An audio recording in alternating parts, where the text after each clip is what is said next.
Եկեք հիշենք 23 թվական։ 23 թվականին, եթե չեմ սխալվում, նոյեմբերի կեսերին կարծեմ Ադրբեջանի նախագահի ընտրությունները պետք է լիներ։ Այն ժամանակ Ադրբեջանի նախագահան մեծ խնդիրներ ուներ իր երկրում, որովհետև պատերազմը 21 թվականին չբերեց նրան, որ Ղարաբաղի հարցը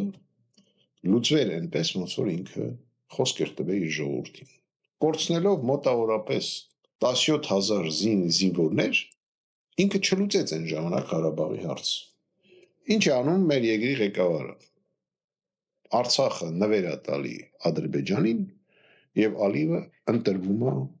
երկրի նախագահ։ Մի փաստաթղթի վրա, երբ որ ես իրան ներկայացրեցի, ինքը գրեց Ալիևը մեզ պետք է։ Դա եղել է 19 թվականին։ Եվ հաշվի առնելով, որ Նիկոլ Փաշինյանը 23 թվականին իրան այսպես կոչված պատժեշկա է արել, հիմա նույն բանը փորձում է անի Ալիևը Նիկոլ Փաշինյանի համար։